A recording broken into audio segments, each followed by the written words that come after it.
आप लोगों ने देखा होगा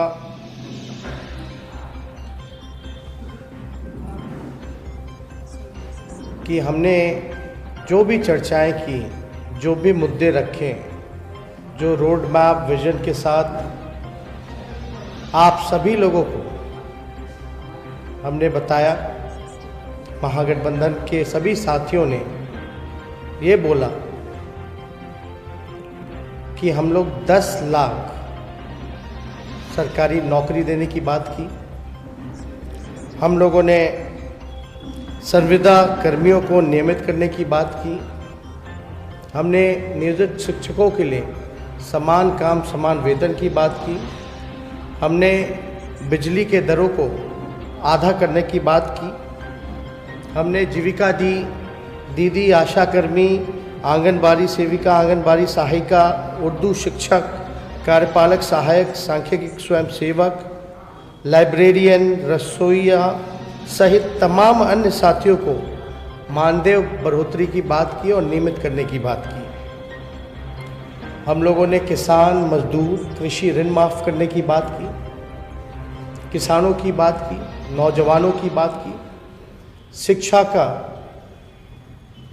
शिक्षा पे लगभग जो बजट का बिहार का कुल जो आंकड़ा निकल कर के आता है वो लगभग पूरे बजट का 22% जो होगा वो शिक्षा पे हम लोग जो है खर्च करने का काम करेंगे। इसकी भी हम लोगों ने चर्चाएं की हैं।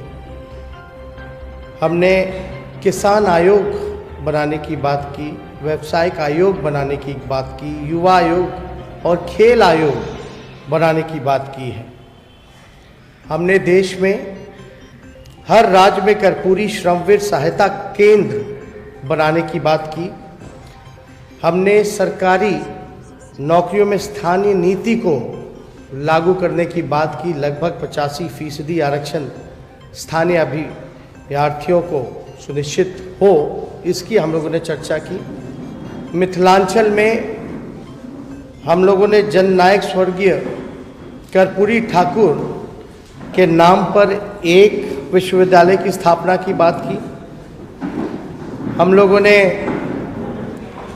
बिहार के सभी इलाकों, खास तौर पर सारहन, तिरहुत, सीमांचल, मिथिलांचल और कोसी में प्रति वर्ष आने वाली बाढ़ के समाधान हेतु अंतर्राष्ट्रीय विशेषज्ञों के साथ मिलकर कार्य करने का निर्णय लिया है और इसकी भी हम लोगों ने चर्चा की है।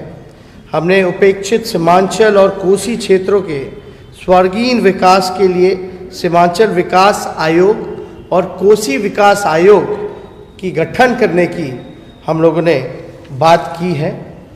और आप लोग देखिएगा, जो बिहार की ज़रूरत है, जो बिहार के लोगों की इच्छाएं हैं, जो मुद्दे हैं ज़मीनी, जिससे बिहार बेहतर बन सकता है, अच्छी शिक्षा मिले, अच्छा अस्पताल हो, हर प्रमंडलीय में सुपर स्पेशलिस्ट हॉस्पिटल हो, इन सारी चीज़ों की हम लोगों ने चर्चा की है।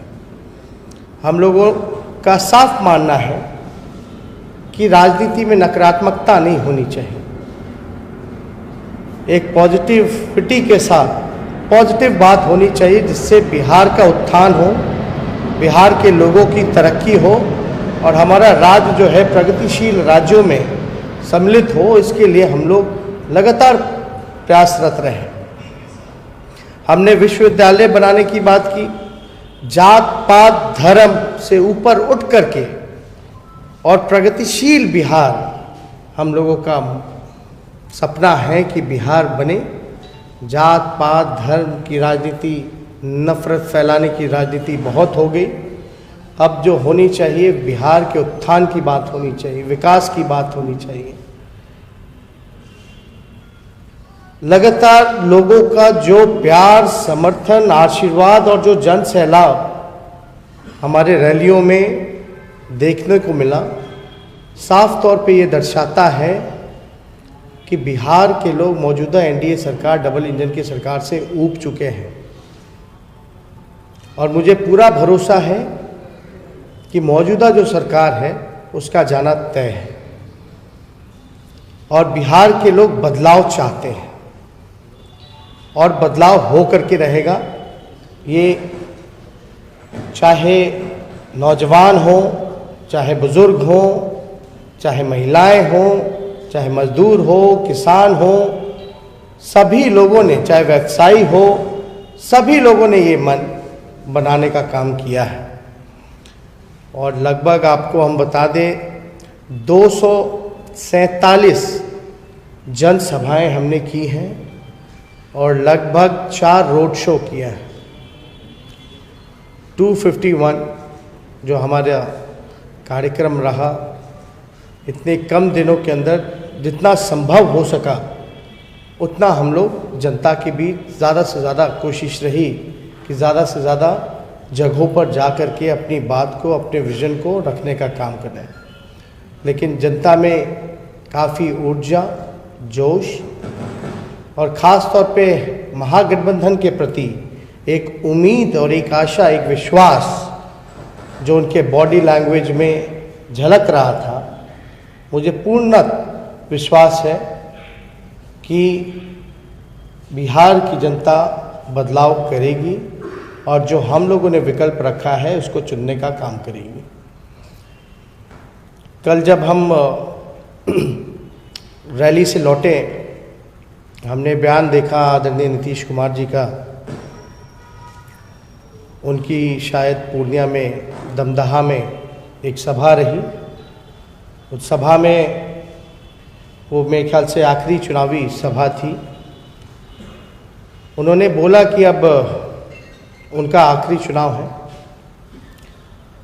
हम ये कहना चाहते हैं बिहार के लोगों को कि हम शुरू दिन से एक ही बात कहते रहे हैं कि बिहार के मुख्यमंत्री थक चुके हैं, बिहार उनसे संभल नहीं रहा है और लगातार हमने इस बात को बार बार दोहराने का काम किया, क्योंकि मुख्यमंत्री जी इतिहास के बासी पन्नों में सिमट के रह गए और हम लोगों की चिंता वर्तमान और बिहार के भविष्य की थी।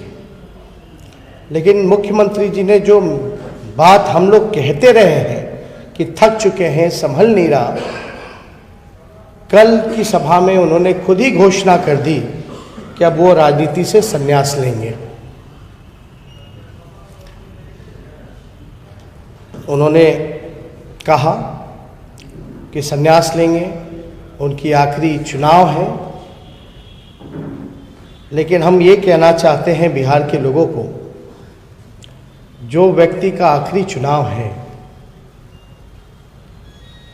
उनको वोट देने का कोई मतलब नहीं है, क्योंकि आप देखिएगा कि कोई काउंटेबिलिटी नहीं रह जाएगी। अगर वो 5 साल बिहार बर्बाद होता है आगे का, तो जिम्मेवारी किस पे आएगी? यानी वो पहले से ही पल्ला जो है वो झाड़ने का काम कर रहे हैं। और अगर आप देखिएगा कि जो चुनाव लड़ेगा ही नहीं, उसको वोट देने का मतलब ही नहीं है। हम लोग लगातार इस चीज़ों को बड़ी मजबूती के साथ जनता के सामने रखा है कि 15 साल बिहार की जनता ने मौका दिया, फिर भी बेरोजगारी दर बिहार का 46.6, डबल इंजन की सरकार में। बिहार में अपराध बढ़ा, बिहार में भ्रष्टाचार बढ़ा, लगभग 60 घोटाले हुए, 30,000 करोड़ का बंटा ढार हुआ।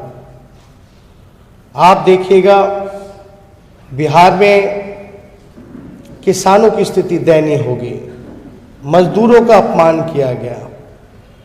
डबल इंजन की सरकार ने शिक्षा को चौपट कर दिया। यहाँ के अस्पताल खुद आईसीयू में है, हल्का सा पानी हो जाता है, सांप बिच्छू आईसीयू में घुस जाता है, पानी भर जाता है, कुत्ता जो है वो शव लेकर के अस्पताल से बाहर लेके चला जाता है। इस तरह की घटनाएं हम लोगों ने देखने का काम किया। और नीतीश कुमार जी का ये कहना कि उनका आखिरी है, तो आप समझ सकते हैं कि वो हार मान चुके हैं और हमारी बात को उन्होंने मोहर लगाने का काम किया। नीतीश जी को हम इतना कहना चाहेंगे कि अगर 15 साल आपने काम किया होता तो शायद ये ज़रूरत ना पड़ती। अभी भी ग्रेजुएशन के लिए 3 साल से भी ज़्यादा का समय लगता है, कंप्लीट नहीं हो पाता। बीपीएससी की स्थिति लेत लतीफ़ा किसी से छुपा नहीं है। कितने हमारे नौजवानों को कष्ट उठाना पड़ता है, रिजल्ट नहीं आ पाते हैं, 4 साल 5 साल, कुछ होता भी है तो उसमें भी धांधली होता है। तो पूरे सिस्टम को कहीं ना कहीं से नीतीश कुमार जी ने, मौजूदा डबल इंजन की सरकार ने पूरी तरीके से ख़त्म कर दिखा है। और यही कारण है कि नीति आयोग की रिपोर्ट में बिहार हर एक सूचकांक में फिसड्डी रहा है, चाहे शिक्षा हो, चाहे चिकित्सा हो या कोई भी मामला। यही डबल इंजन की सरकार कहती रही कि बिहार को विशेष राज्य का दर्जा देंगे, बिहार को विशेष राज्य का दर्जा नहीं मिला, बिहार को विशेष पैकेज नहीं मिला। इसलिए हम सभी लोगों से ये आश्वस्त करना चाहेंगे कि हमारी सरकार बनेगी तो जो चीज़ें हम लोगों ने आपके सामने शुरुआत में हमने जो रखा, जो हमारा विजन है, जो संकल्प रहा, प्रण पत्र रहा, उसको हम लोग समय रहते उसको हम लोग पूरा करेंगे और ये सच होने जा रहा है। इसलिए हम बिहार की जनता से ये अपील करेंगे कि जो विकल्प आप लोगों के सामने हम लोगों ने मजबूती के साथ रखा है उसको आप लोग चुनने का काम करें। और मैं आश्वस्त करता हूँ कि लॉ एंड ऑर्डर से हम लोग कॉम्प्रोमाइज़ करने वाले नहीं हैं। जो भी दोषी होगा उस पर ठोस कार्रवाई की जाएगी। किसी भी दोषी को, साजिशकर्ता को हम लोग बख्शने का काम नहीं करेंगे। तो ज़्यादा कुछ हम नहीं कहना चाहते क्योंकि सारी बातें लगभग हम लोगों ने हर जगह पे समय समय पे हम लोगों ने करने का काम किया है। तो जितने भी हमारे सोशल मीडिया और हमारे जितने प्रेस बंधु हैं, जितने भी उपस्थित लोग हैं, उन सभी लोगों को हम धन्यवाद करना चाहेंगे। लेकिन आपको एक बात कह कर के हम अपनी बात को समाप्त करेंगे कि कुछ लोगों को अपनी व्यक्तिगत रूप से चिंता है कि उनको किसी तरीके से 5 साल मिल जाए। उनको बिहार की 12 करोड़ लोगों की चिंता नहीं है।